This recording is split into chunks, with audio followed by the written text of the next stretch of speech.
this be history? Yes, it's Tinsley. There it is. He throws it. He's got a man wide open. Trent Thompson. It's a foot race. What a play call.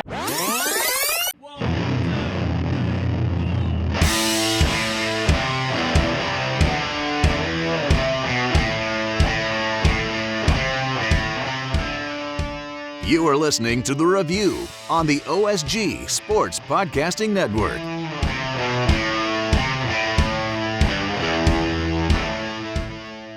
Hello, everybody, and welcome to a full house episode of The Review. It's the Online Sports Guys College Football podcast featuring us, the Online Sports Guys. And hey, folks, for the first time in a while, if you're watching at home, we have a full house. Whatever happened to predictability? Everybody's here. Brother Marty joins us. Brother Wilkie. Everywhere you look, everywhere you look. Instead of having Wilkie's work, I can't use my Wilkie's World graphic anymore. I'm kind of bummed about that, but not this week. We'll save that for another week. So which one of us is Dave Coulier? OSG Dub. That'd probably be me. That would make Phil Bob Saget. Ooh. Ooh. I cuss like Bob Saget. Actually, I think I'm actually okay with that because if you've seen some of his comedy act, he's not quite the character you saw on Full House. Yes. 5 grown males talking about Full House. That's disturbing. Well, Nelson looks a little bit like an older Dave Coulier. Yeah, that's true. Thank you. Ooh. I'm the dog. How about a mature version? No, Yeah. old. No. It's We'll go with older. old. Trust me. No, there is no mature Dave Coulier. I don't believe. All right. So is this a Full House podcast or one on college football? Yes. Yeah. Look at Wilkie trying to pull us back on topic here. Yeah, Let's see. So it took us all of about a minute and a half to get the show off the rails. So way to go. Bowl week has kicked off. If you tuned into last week's episode, we gave you the full rundown of games. And I want to start with the game that John and I, when we were going through the list, thought might be the most high-scoring game of them all. And it kind of played itself out that way, and that's the Western Kentucky game. And it made a little bit of history as Western Kentucky quarterback Bailey Zappi threw his 61st and 62nd touchdown of the college football season, setting a single-season record. How impressive is this, guys? The 61st touchdown pass of the season for Bailey Zappi, most all time. A new track record. Against a decent App State team, I mean, you got to look at it for what it is. I mean, hat tip to Bailey. He just destroyed the Mountaineers yesterday. Destroyed them. Yeah, he did. It was very impressive. But, bowl games now are, I think we talked about before we hit the record button, exhibition games. And Yes. so I'm sure Apps put out the full effort against this kid. But at the same time, I'm just wondering, what did they give their full effort? I mean, that's the thing. That's the thing I feel about these bowl games is, are they just playing for fun or is this a big deal? But I gotta admit, this kid can throw, and where has he been all year? Where has the attention been? Because in my opinion, he's put himself in the crosshairs for some of these NFL scouts who are looking for some throwers like this guy. And he had a national stage to perform under, and he didn't disappoint. Well, I can tell you this. So I think he made some money for him. I mean, I can tell you this as someone who's played in a bowl game but this was in 92, right? And it was in Shreveport, Louisiana, the Weed Eater Bowl, right? You can make all the jokes you want because they write themselves. But it was Bill Dooley's last collegiate game. We were 8-3, looking to go 8-4 at Wake Forest. It was not an exhibition game for us back then. Like you said, it was recognition. It was, last man standing, where we wanted to go out on top, give Bill Dooley a win. That win meant nothing in the grand scheme of things. We weren't going to, any kind of, Rose Bowl or anything, but at the same time, it meant something to us. I can't say the same now. If I was a player now, a senior getting ready to graduate, possibly going to the NFL draft, why would I risk hurting myself now in a game that's just dollars and cents for the universities, not necessarily for the teams themselves? I have no sympathy for Well, actually, let me rephrase that. I have all the respect in the world for these players like Kenny Pickett who are saying, like, hey, I don't want to play. And I fully support that. Why should it? Yeah, but if you're one of these smaller college guys, like the guys from App State, you got a chance to prove yourself against a pretty high level quarterback, and also a little bit of pride. You don't want to be the guy on the back end of that number 62 that set the record. Nope. It's the wrong kind of poster you want to be on. Yeah, that's Greg Elo treatment. That's so very true. And what impresses me is Western Kentucky finished their season 9-5, but they were 7-1 in the eastern part of the Conference USA standings. Kids, they could score some points. Looking here, they've 59 points, 48 points. They put up some numbers. I don't know that that's something that can get you a college football playoff berth, but it sure the heck works when you're playing in a group of 5 level. Western Kentucky's always been. Western Kentucky's always been known to put up points. We can go back 10, 15 years. The Hilltoppers have always been a team that has a dazzling offense, and they proved it again against App State. But going back to your point, J-Dub, there was credibility with the bowl system back then. Now it's dissolved into Christmas programming for ESPN. Pretty much, and dollars for the schools and for ESPN. And when you really, and if you really go down to the basics here, it's 15 extra practices for the coaches and coaching staff for the next year. So to me, that's what the bowl system is come down to, is the 15 extra practices and getting ready for, you get an extra spring practices basically.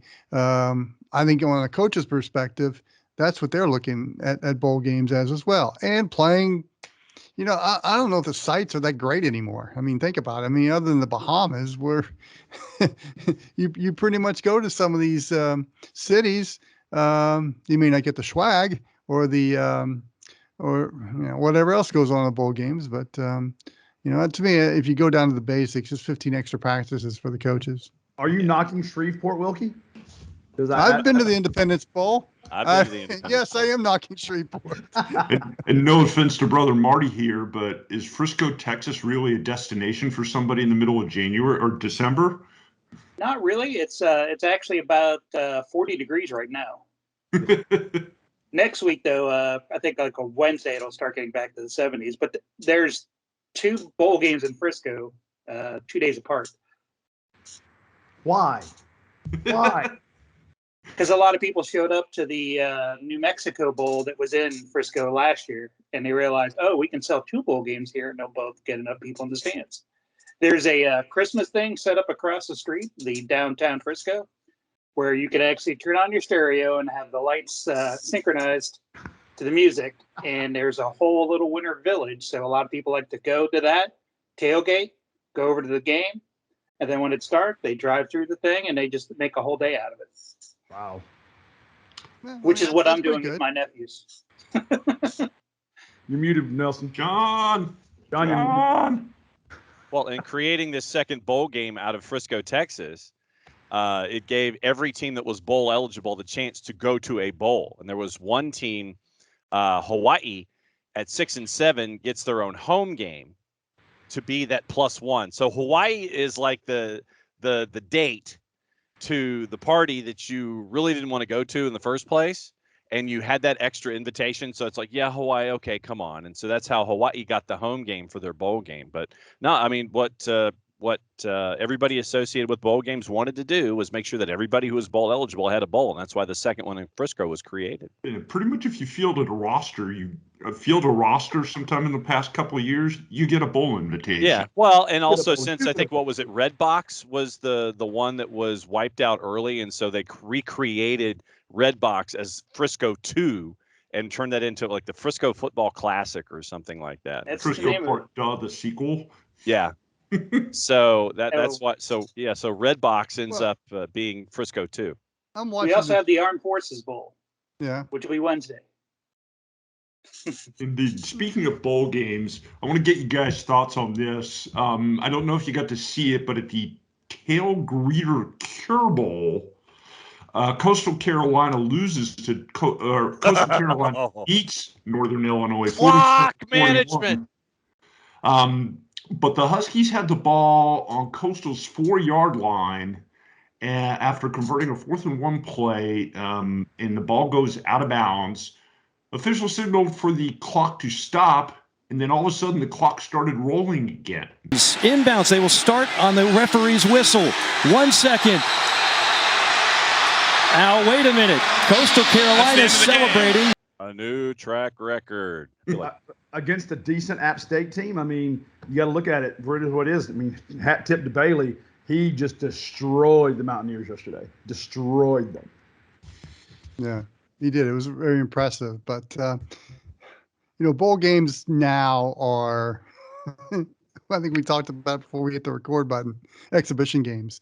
And Yes. so I'm sure App's put out the full effort against this kid. But at the same time, I'm just wondering, what did they give their full effort? I mean, that's the thing. That's the thing I feel about these bowl games is, are they just playing for fun, or is this a big deal? But I gotta admit, this kid can throw, and where has he been all year? Where has the attention been? Because in my opinion, he's put himself in the crosshairs for some of these NFL scouts who are looking for some throwers like this guy. And he had a national stage to perform under, and he didn't disappoint. Well, I can tell you this. So I think he made some money for him. I mean, I can tell you this as someone who's played in a bowl game but this was in '92, right? And it was in Shreveport, Louisiana, the Weed Eater Bowl, right? You can make all the jokes you want because they write themselves. But it was Bill Dooley's last collegiate game. We were 8-3, looking to go 8-4 at Wake Forest. It was not an exhibition game for us back then. Like you said, it was recognition. It was, last man standing, where we wanted to go out on top, give Bill Dooley a win. That win meant nothing in the grand scheme of things. We weren't going to, any kind of, Rose Bowl or anything, but at the same time, it meant something to us. I can't say the same now. If I was a player now, a senior getting ready to graduate, possibly going to the NFL draft, why would I risk hurting myself now in a game that's just dollars and cents for the universities, not necessarily for the teams themselves? I have no sympathy for. Well, actually, let me rephrase that. I have all the respect in the world for these players like Kenny Pickett who are saying, like, hey, I don't want to play. And I fully support that. Why should it? Yeah, but if you're one of these smaller college guys like the guys from App State, you got a chance to prove yourself against a pretty high level quarterback, and also a little bit of pride. You don't want to be the guy on the back end of that number 62 that set the record. Nope. It's the wrong kind of poster you want to be on. Yeah, that's great Elo treatment. That's so very true. And what impresses me is Western Kentucky finished their season 9-5, but they were 7-1 in the eastern part of the Conference USA standings. Kids, they could score some points. Looking here, they've 59 points, 48 points. They put up some numbers. I don't know that that's something that can get you a college football playoff berth, but it sure the heck works when you're playing in a group of 5 level. Western Kentucky's always been. Western Kentucky's always been known to put up points. We can go back 10, 15 years. The Hilltoppers have always been a team that has a dazzling offense, and they proved it again against App State. But going back to your point, J-Dub, there was credibility with the bowl system back then. Now it's dissolved into Christmas programming for ESPN. Pretty much, and dollars for the schools and for ESPN. And when you really, and if you really go down to the basics here, it's 15 extra practices for the coaches and coaching staff for the next year. So to me, that's what the bowl system is come down to, is the 15 extra practices and getting ready for, you get an extra spring practices basically. I think on a coach's perspective, that's what they're looking at bowl games as well. And playing, I don't know if the sites are that great anymore. I mean, think about it. I mean, other than the Bahamas, where you pretty much go to some of these cities, you may not get the swag or the or whatever else goes on in the bowl games, but to me, if you go down to the basics, it's 15 extra practices for the coaches. Are you knocking Shreveport, Wilkie? I've been to the Independence Bowl. I've been to the Independence Yes, Bowl. I am knocking Shreveport. And no offense to brother Marty here, but is Frisco, Texas really a destination for somebody in the middle of January or December? Not really. It's actually about 40 degrees right now. Next week, though, I think like a Wednesday, it'll start getting back to the 70s. But there's 2 bowl games in Frisco, 2 days apart. Why? Because a lot of people showed up to the New Mexico Bowl that was in Frisco last year, and they realized, oh, we can sell 2 bowl games here, and they'll both get enough people in the stands.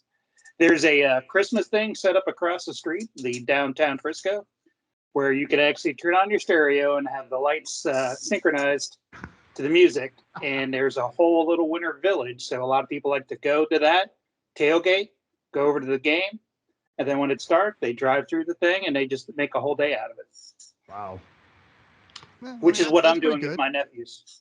You're muted, Nelson. John. Well, in creating this second bowl game out of Frisco, Texas, it gave every team that was bowl eligible the chance to go to a bowl. And there was one team, Hawaii, at 6-7, gets their own home game to be that +1. So Hawaii is like the date to the party that you really didn't want to go to in the first place. And you had that extra invitation. So it's like, yeah, Hawaii, okay, come on. And so that's how Hawaii got the home game for their bowl game. But no, I mean, what everybody associated with bowl games wanted to do was make sure that everybody who was bowl eligible had a bowl. And that's why the second one in Frisco was created. And pretty much if you fielded a roster, sometime in the past couple of years, you get a bowl invitation. Yeah. Well, and also since I think, what was it? Redbox was the one that was wiped out early. And so they recreated Redbox as Frisco 2 and turned that into like the Frisco Football Classic or something like that. That's Frisco Part the sequel. Yeah. So that's why. So yeah. So Redbox ends up being Frisco 2. I'm watching. We also have the Armed Forces Bowl. Yeah. Which will be Wednesday. Indeed. Speaking of bowl games, I want to get you guys' thoughts on this. I don't know if you got to see it, but at the Tail Greeter Cure Bowl, Coastal Carolina loses to Coastal Carolina beats Northern Illinois. Clock management. But the Huskies had the ball on Coastal's 4-yard line after converting a 4th-and-1 play, and the ball goes out of bounds. Officials signaled for the clock to stop, and then all of a sudden the clock started rolling again. Northern Illinois runs out of time, loses the game. The commissioner of the MAC is beside himself. He calls it egregious and unacceptable. Incredulous. That the refs did not manage the It's a clock travesty. perfectly. It's a sham. It's a mockery. It's a travesty mockery. What he said. That's what happens when Mac doesn't play on a Wednesday night. You know, they have that action going.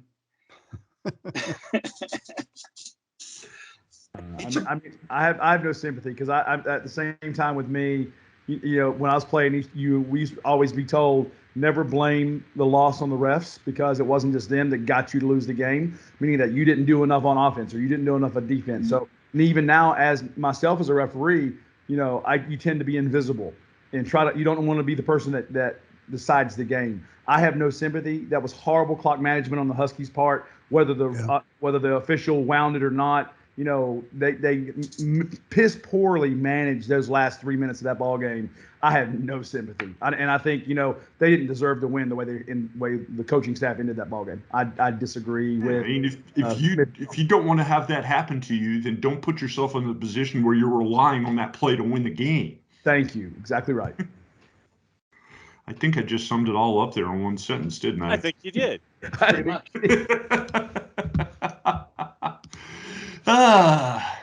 So a couple other bowl games here. Utah State, some crazy plays in the Utah State game. And I don't know if you guys saw it. I'm changing subjects here on the fly with you because I just remembered. Not that. I don't know if you saw it, the UTEP game, whatever the bowl game was that they played. Is that the Was that the PUBG Mobile in New Mexico? PUBG Mobile, New Mexico Bowl. Yep. Yeah, Mexico Bowl. Yeah. They ran a fake quarterback dive. And I did see that. Yes. That'll be outlawed today. They absolutely, the play goes, the quarterback fakes the handoff to the fullback who's going to make the dive for the 1 yard. Yeah. Comes up throwing Pulled the to ball. tight end who is 20 yards behind. Wide ass open. Go ahead and say it. It kind of reminded me of. It kind of reminded me of that famous Dan Marino play where he clocked the fake spike, and then threw the touchdown pass. It kind of reminded me kind of a hybrid version of that. But that was very clever. But it's going to be like Kenny Pickett's fake slide. It's going to be outlawed today. You had to bring that up, didn't you, Wilkie? God. Seeing that live and in person, the entire Wake Forest stands were like, "Was that legal? Was that legal?" And and Tomorrow obviously it's not. You and the friends and tomorrow it wasn't. You and the friends and family that showed up for the ACC championship game. Exactly. We're like, literally, we're turning like, is that? And all the Pitt fans are like, "Yeah, it's legal. Shut up, shut up." And I'm like, that wasn't legal. But yeah, I agree with you on that one. That fake dive, it looked gnarly. And as a defense, you sell out on that dive, and that's why a guy was, like John said, wide ass open in the backfield. I mean, it's drawn up, it's clever, but they won't be able to do that next year, guaranteed. Oh no, you say plays, Marty. You say plays like that for bowl games, don't you? And exhibition practice games where you can just see if anybody will go for the fake, right? Utah State had that play where the quarterback pops up and he looks at the sideline and puts his arms up and they direct snap it to the running back. And I saw that. That was beautiful. Yeah. Still, best play of that Utah State game. The third string quarterback coming in because the second string one was out. The first string gets hurt. First pass, like 60 yards, touchdown. Yeah, and it was a beautiful pass too, right on target, right in stride. Lega in at quarterback and wasting no time. And welcome to the game, Cooper Lega. They're talking to the coach at going into half, and he's like, "Yeah, he checked out of the play we called. He didn't like what he saw." Right. I'm just like. That takes some stones for your first snap. Yeah, no kidding. Not just of the game, but first snap period. He hasn't even sniffed the field. Yeah. The pass was right on target. Screw you, I'm going deep. The Beavers are the poster child. That's why the Pac-12 should not have football. I'm just saying. They looked awful yesterday. But they do always have good uniforms. Yeah, solid. Yeah, but they've got to compete with the other school in state in Eugene for that. Yeah. Who has the Nike, aka the Nike Test Kitchen. Exactly. Although I was intrigued by the Jimmy Kimmel Bowl. Oh yes. Oh yes. It kind of reminds me of, remember back in the I guess it was in the 70s and 80s in golf tournaments tied into celebrity names. Oh yeah, the Bing Crosby, yeah. Yeah. Crosby Pro-Am, the Bob Hope Desert Classic. Yeah. But the full name of it was the Jimmy Kimmel LA Bowl presented by Stifel? Stiefel. Yeah. I'm like, that's just the weirdest name for a bowl game. Of course, says the guy who played in the Weed Eater Bowl, so I can't say. Oh, that pales in comparison to some of the names that we have out there now. And we'll go through those in the second half of the show. Well, there's also probably more people at the Weed Eater Bowl when you played there, J-Dub, than was at the LA Bowl. There's some other things to do in LA than watch a mid-level college football game at SoFi. Did you guys get to see the halftime deal with the mascots racing each other? Did not see that. They had both teams' mascots, and then the bowl mascot, which was Jimmy Camel. Yes. Jimmy Camel? With complete beard, yes. An inflatable camel with a Jimmy Kimmel beard. I missed that. So they run, the camel wins, and the sideline reporter goes over to interview him, and he's like, of course. And then he runs over to the edge of the water and just starts throwing up something green and bright, like it looked like Mountain Dew or something. It just kept going and going and going. It was just comical. And Okay. I give Laura Rutledge a lot of credit because I think that the Jimmy Kimmel LA Bowl presented by Stiefel was, I mean, and if there's an article, there's an article in The Athletic where Stuart Mandel interviewed Jimmy Kimmel about sponsoring the bowl game. I give Laura Rutledge a lot of credit for being a great sport and being almost a third person there. I heard you had a little trouble getting in this bowl game today. The lady at security was like, no, you don't have the right parking pass. Doing all of the entertainment stuff off to the side, interviewing Jimmy Kimmel, understanding it's a bit.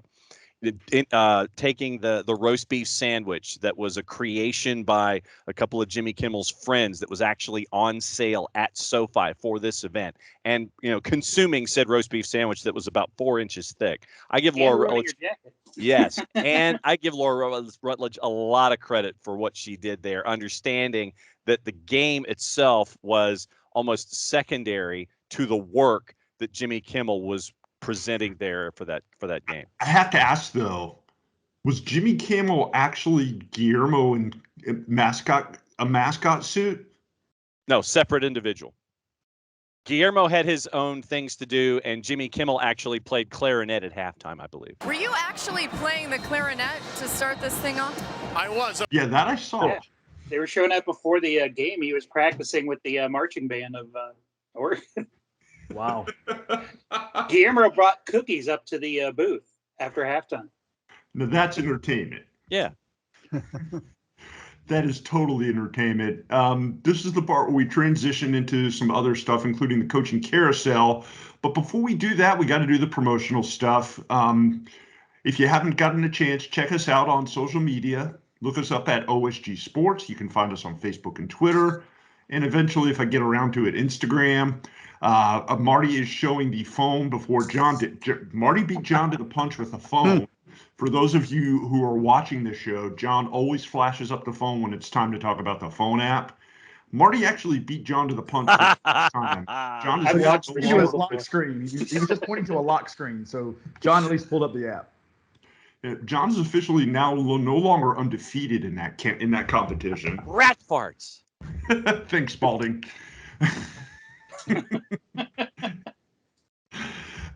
So yeah, we're talking about a phone app, the OSG Sports phone app, that is. It's free. Download it today. You can find it on the Google Play Store and the Apple Store. Guys, we've pretty much wound down the coaching carousel season. Last week, John and I talked a little bit about some of the late hires, including Dan Lanning going from Georgia to Oregon. And we would be remiss in our duty if we did not bring up one Brian Kelly.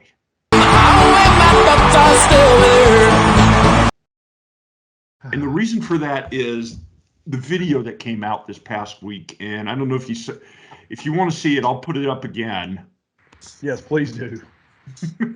Because really, you can't get enough of seeing Brian Kelly trying to dance in a set-up studio lit place with his prize quarterback recruit, who I can't think of the name of right off. Walker Howard, not to be confused with Walker Texas Ranger. Yeah.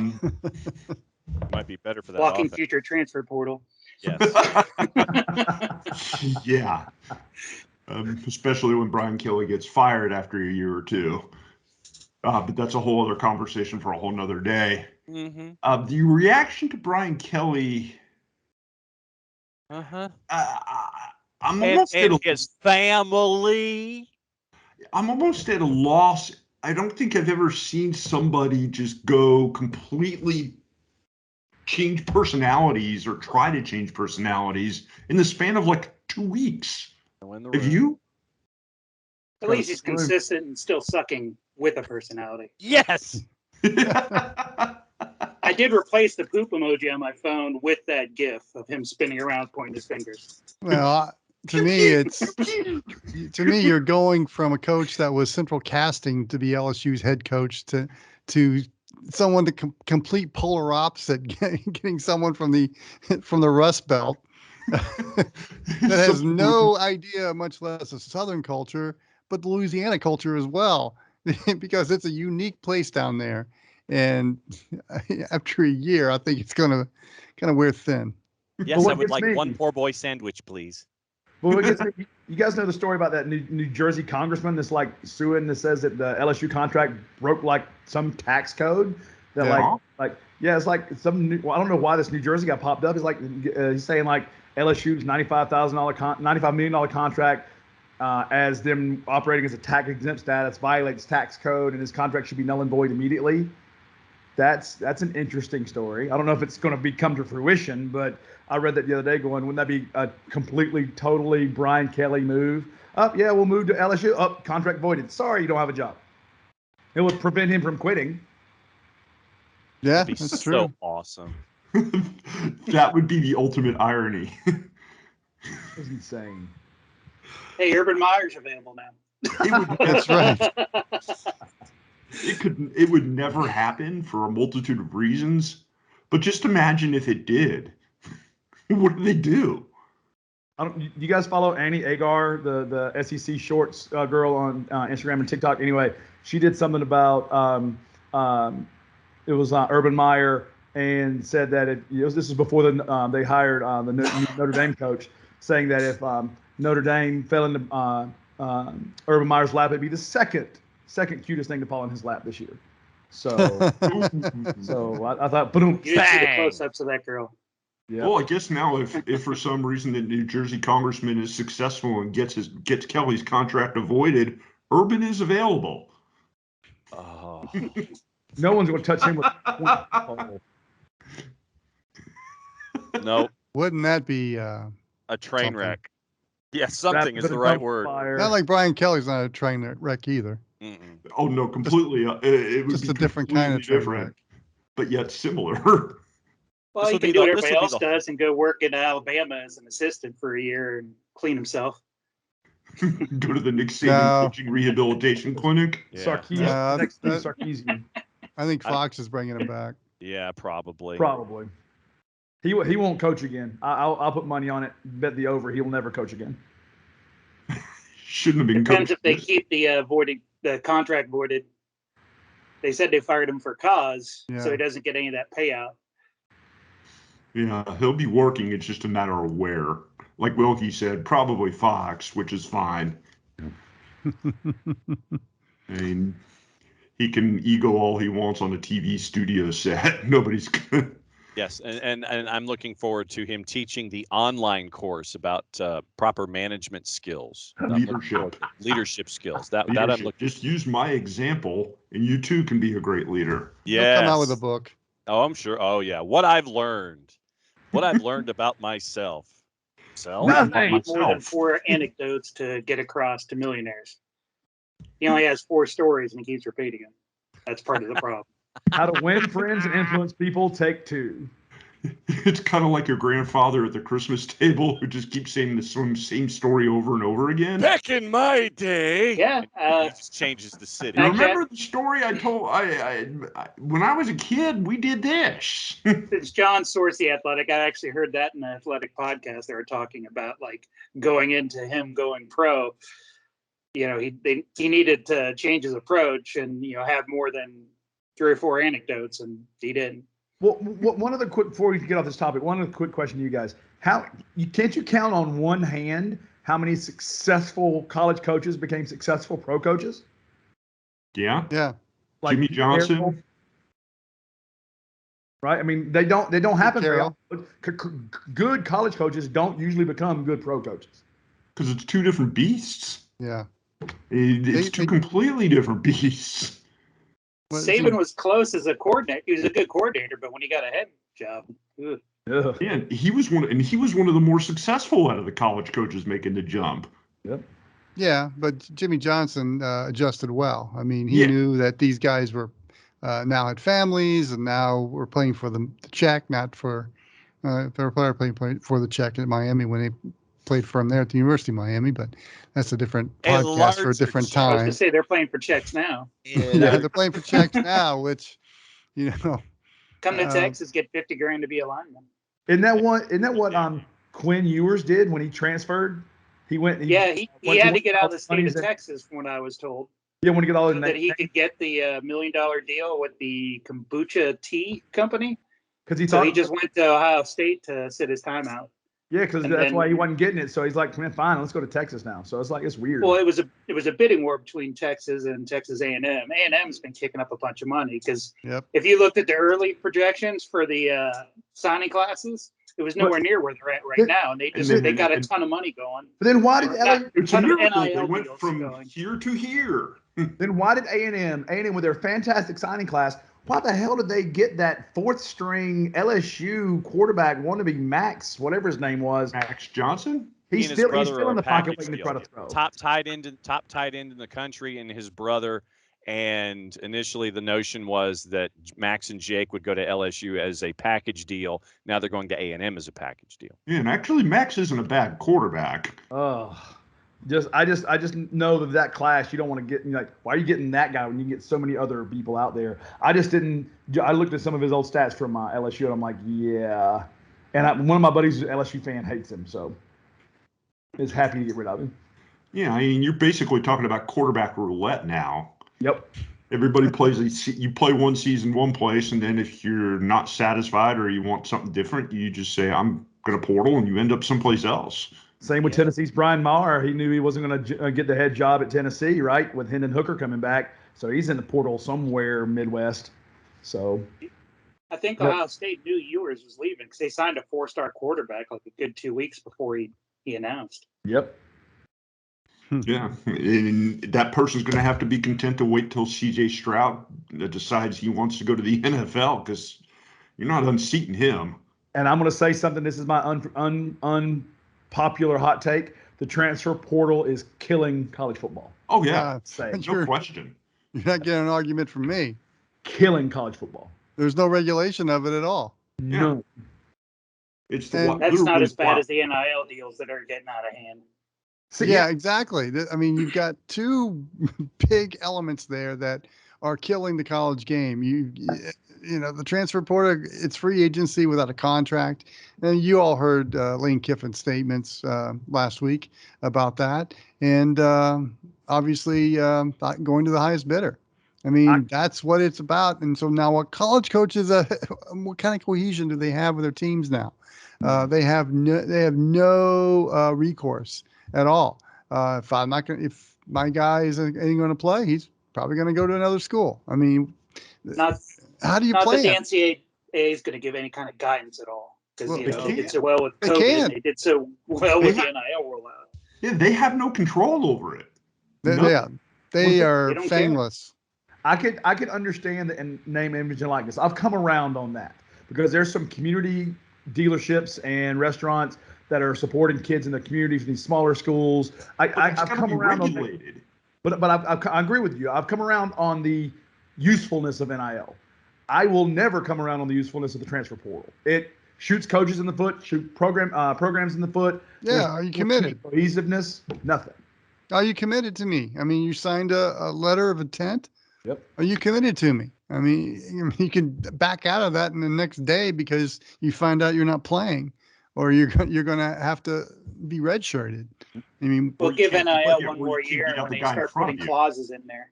Agreed. Then you'll start having a little control with the coach saying, okay, well, you're not going to get your payout if you're not playing enough. But that was what Jarrett Guarantano did when Heupel came into Tennessee. You know, he's like, yeah, I'm done. You transferred out to Washington State because he knew that his time at Tennessee was over. But yeah, there was no commitment, no. You know, granted, he was a graduate. That's a little bit different, but still, there's no commitment. Like if I was a coach and you signed a letter of intent to play for my university, somebody who was on his third senior year. Yeah, but if you sign a letter of intent, if you commit to me, you commit to me. And the fact that this transfer portal is blowing that up, I will forever and a day say it's killing college football, and the NCAA will do nothing and have no power to change that. Well, I'm just curious in April when these guys have to file tax returns and some of the sticker shock they're going to have when they get that information back. I mean, that to me is the next step with the NIL deals is when they find out how much tax they're liable for. That's going to be a splash of cold water because I don't think they're prepared for this. Well, that's why you should take an NIL offer from the first accountant that comes down and says he's willing to pay you money to represent him, because then you're covered. Yep, that's a great idea. Yeah, the only schools I know that are having an actual class on that is Northwestern, and Ohio State does, where they have a boot camp for NIL, and they have you go through an office so you understand that you're a 1099 employee and that you need to set the money aside up front. That makes sense. I mean, but of course, the Northwestern kids are probably smart enough to begin with. So Yeah. I mean, but it's interesting to me that there is no regulation in college football, because everybody that talks about how bad the portal is and how bad NIL is keeps saying the same thing. Well, why does the NCAA regulate it? They can't regulate it. Nope. Until they don't care to. They don't get a cut. Until the conferences get together and their leadership says, okay, we've got somebody who's going to oversee everything and regulate this, nothing's going to change. It can't. And it's varying state to state with what laws they're passing. Yeah, I mean, the NCAA has zero power over the Power 5 schools. They can initiate an investigation if recruiting laws are violated, or rules are violated, but they can't do anything about it. Do they have power over anybody? Time for the commissioner. Yep. See you, Mark. They have power over the lower levels, Division II, Division III, but FCS too. Yeah, and the FCS, but once you get up to the FBS, they're on their own, and there's nobody to regulate it. Yep. And, Unless you get a commissioner. Don't think for a minute any of these conference commissioners are going to step up and say, nope, we can't do this.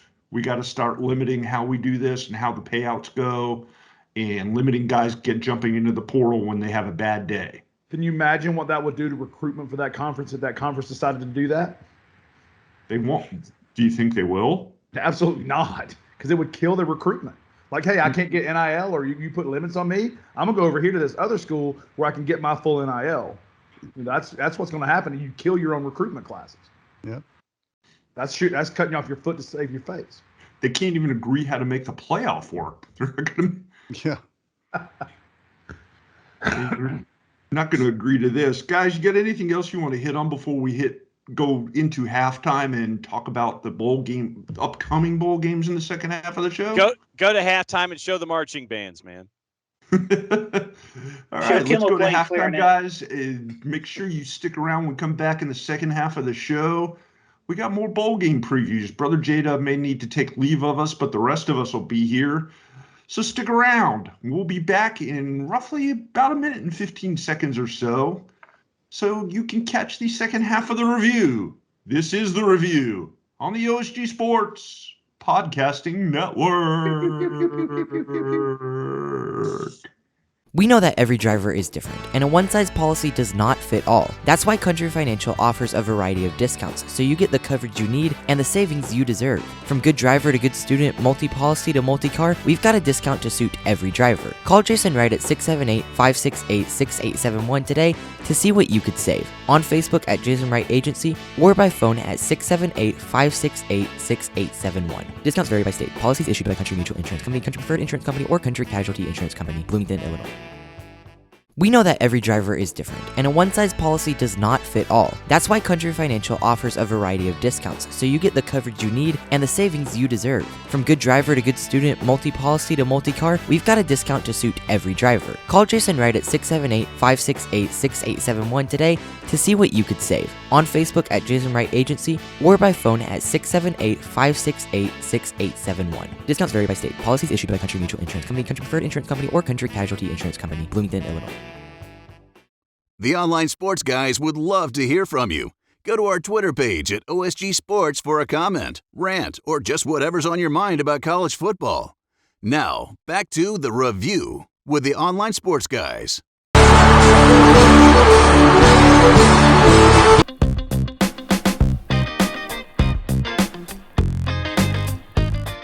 Thanks for sticking around, folks. You have made it to the second half of the show. This is the OSG Sports College Football Podcast featuring us, the online sports guys. Brother J-Dub had a family obligation, so he will not be back for the second half of the show. Best of his Christmas stuff. Yeah, it's that time of the year. where people get to do holiday things and things like that. We told you, if you listen to the first half of the show, that this part would be bowl games because it's bowl game palooza season. We're what? 1, 2, 3, 4, 5, 6, 7, 8, 9 games into the bowl season already. Excuse me. And so it's the quarter pole, basically. Yeah, pretty much. About a quarter of the way through, and starting on Monday at 2:30 p.m., we kick off with the Myrtle Beach Bowl, and you can only imagine where that's played. Old Dominion in Tulsa. 2:30 kickoff on ESPN. Yep. Tulsa had a pretty good season.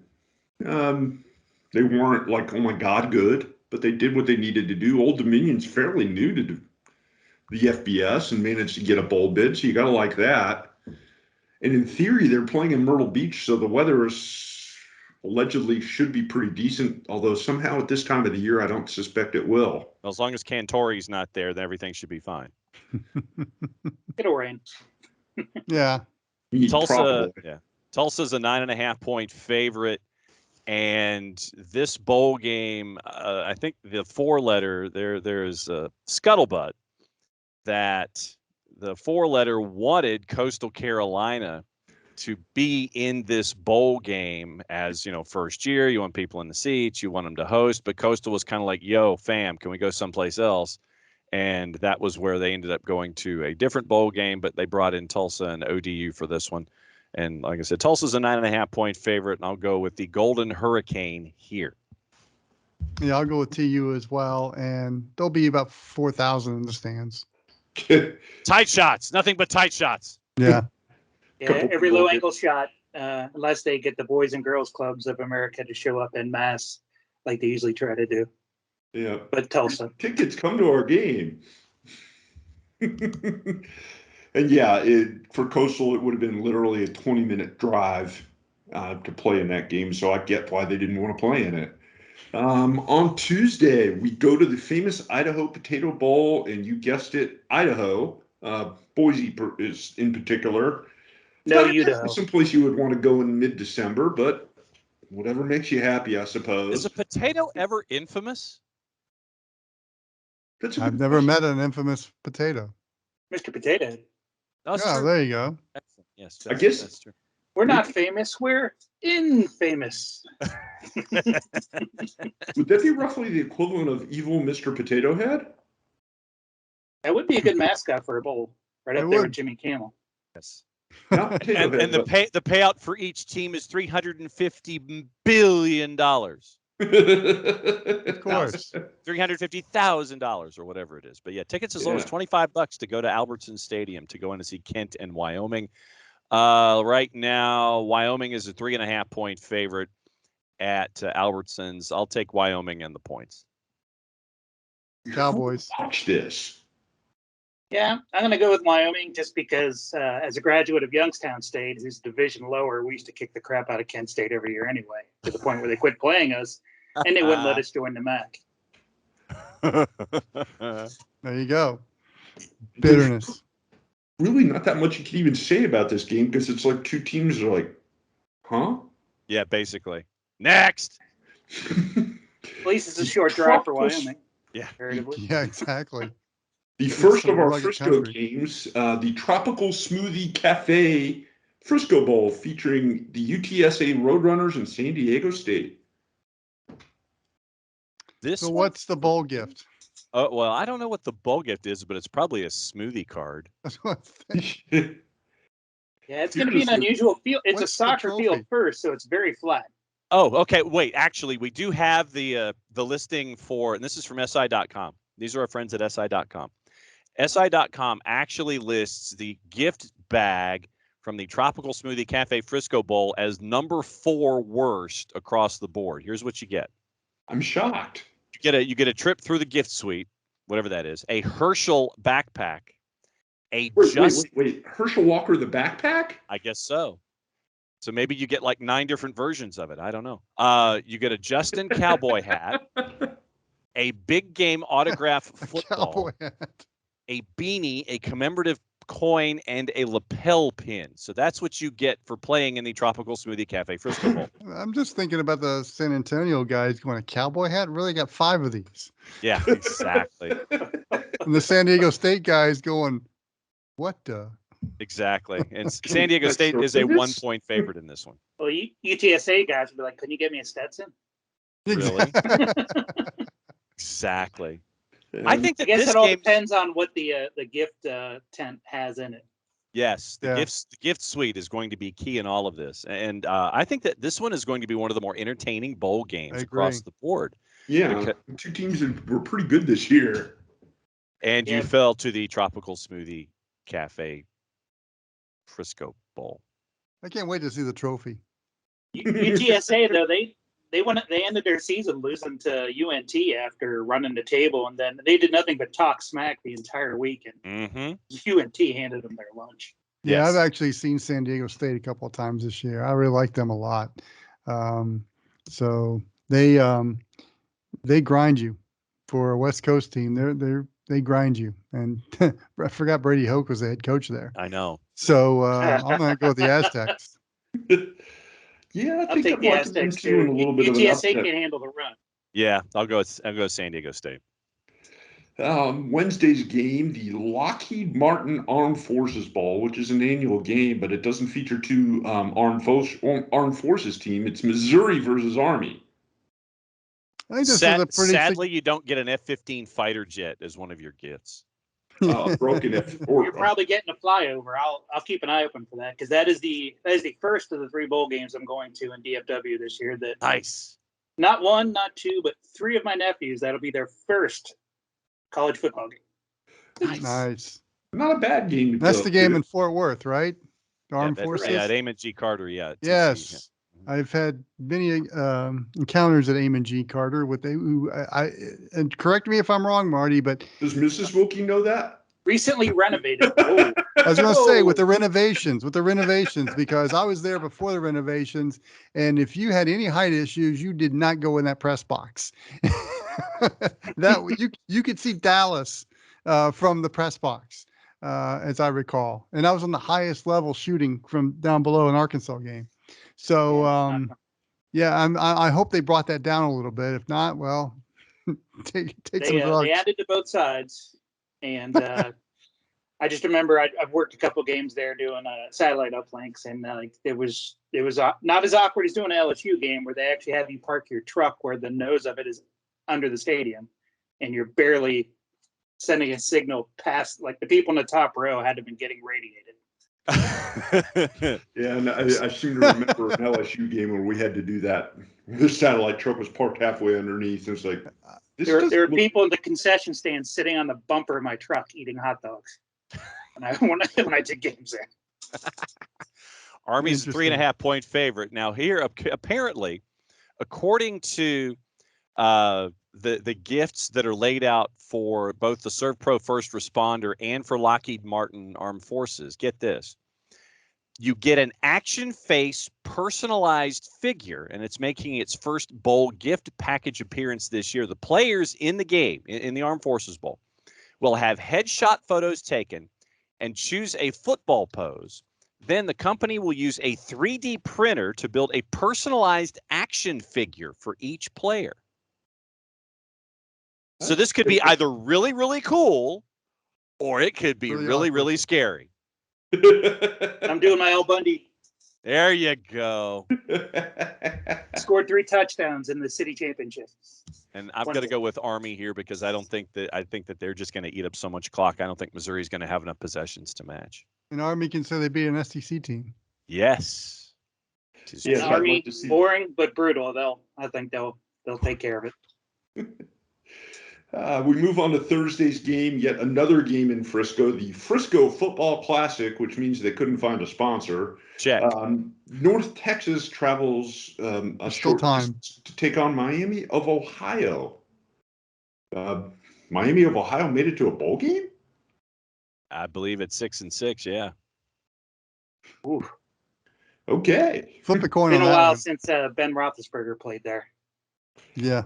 I'll also be attending this game, by the way. Nice. Yeah, Miami of Ohio's been like in the bottom of the barrel for most of the last decade. Mm-hmm. Yeah, Well, but they had- look, they had they're an playing a improvement. team that's been that way as well. Although I got to give North Texas credit, they completely changed what their offense was. They were, they had a lot of success throwing the ball till they lost their quarterback, who's actually up in the CFL and not looking too bad right now. But Mason Fine was a hell of a quarterback, but they've Yeah, he kind of was. changed their whole identity, and they've just been running the ball, and that's why UTSA is going to lose because they can't handle somebody pounding the ball on them. But I think North Texas has a chance because they've kind of changed their whole season. And as somebody who used to work up in North Texas, they're buzzing. They've actually sold out their allotment of tickets. All right. Well, I'm going with the Mean Green then. Short drive. And you're getting 3.5 as well. Miami of Ohio is a 3.5-point favorite for the Frisco Football Classic. Really? Yeah, we'll take the team closer to home. I mean, it's a home game, and whenever they start giving away those seats, those are all going to be people there to cheer for UND just because they live close. Mm-hmm. Thursday's games include that, and at 7:00, the Union Home Mortgage Gasparilla Bowl. God bless you. Thank you. UCF versus Florida in Tampa. Oh man, Central Florida and the University of South Georgia Gainesville campus playing in Tampa. That's awesome. Yes. There's multiple jokes in this game. Is there anybody left to play for Florida? What's that? Is there anybody left playing for Florida? No. Billy Napier is going to have an interesting experience as a 6.5-point favorite. Is he coaching? I don't know.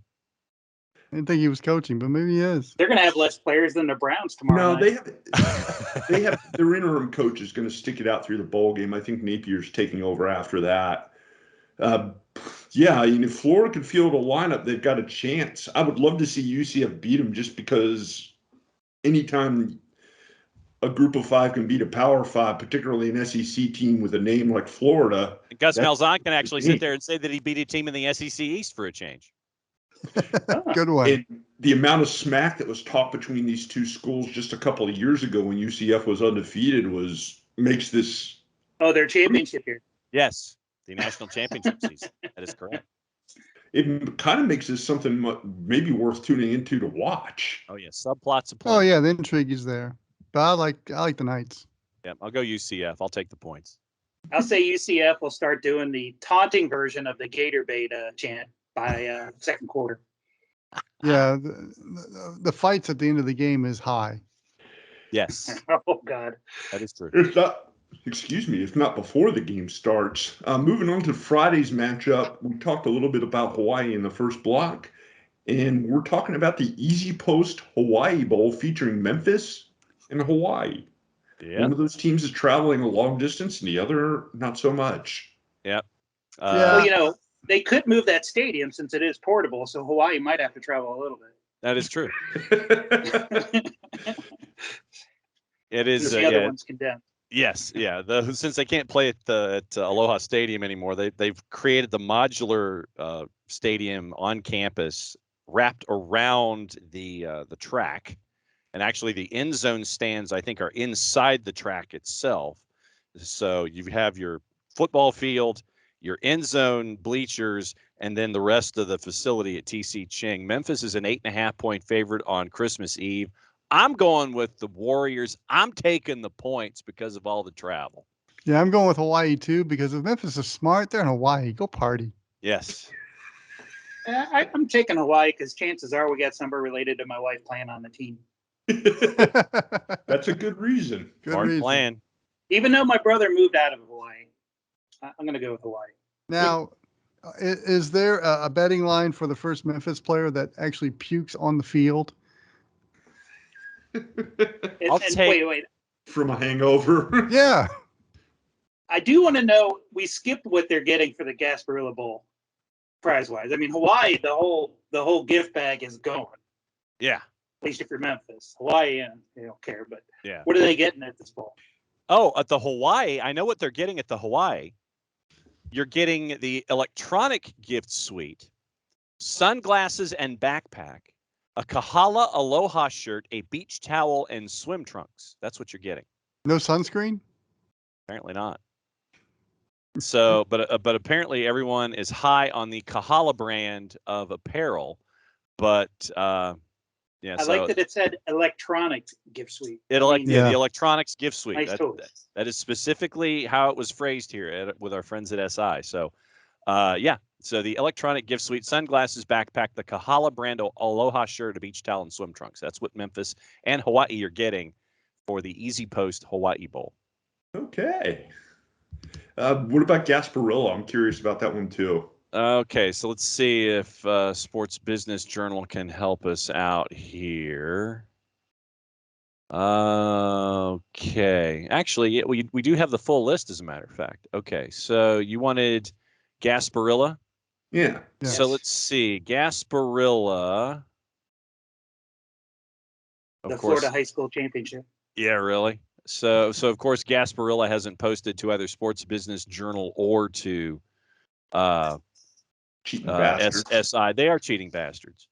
That's a polite way of saying it's going to suck. Yeah, pretty much. I think so. I think you're right. Sony sponsoring the Fiesta Bowl.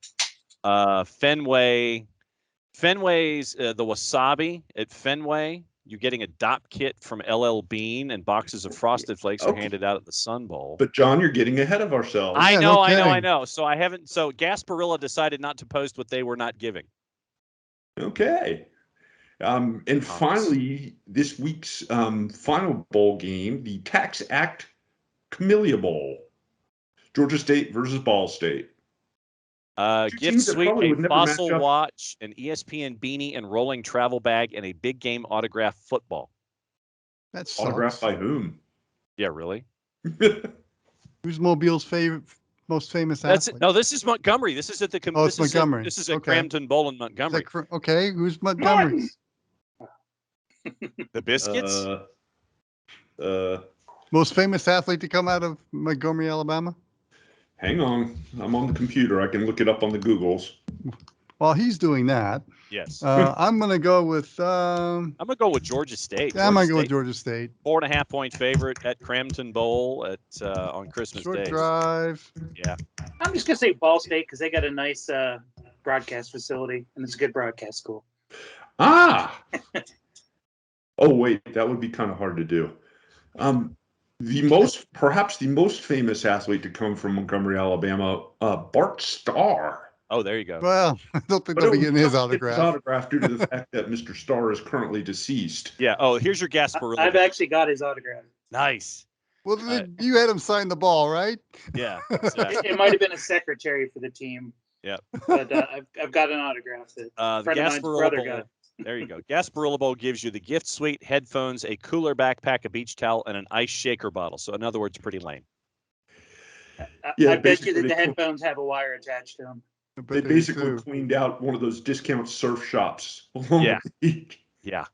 And they've got another bowl game's name on them. Yeah, exactly. They say Redbox Bowl. Or what was the predecessor at Raymond James or in Tampa before Gasparilla? Was it Hall of Fame? Yeah. Yeah. I think it was. I remember it was Hall of It's Fame. been Gasparilla for a few years. It's just whose name's in front the Bad of Boy. What was the Bad Boy? Oh, Bad Boy Mowers. That's who it was. Yeah, that's right. It was, and they played it at Tropicana Field. Yes, that's the one I was trying to hunt for. So yeah, all the Bad Boy Mowers that weren't picked up from years previous were now a part of that now too. They want to pick up at the Weed Whacker Bowl. Yes. We're only going to go through this week, folks, because there's plenty more. There's too many bowl games for us to do them all at once.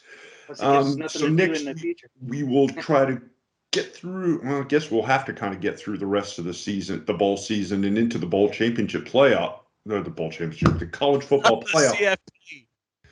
The college football playoff games. Yes. Yes. Playoffs. No, the college football playoff. Yeah, that is very important. Yes, it's double redundancy, but it is true. That is accurate. So why don't you say we wrap up the episode here, guys? We've talked long enough. I think that's a show. Okay.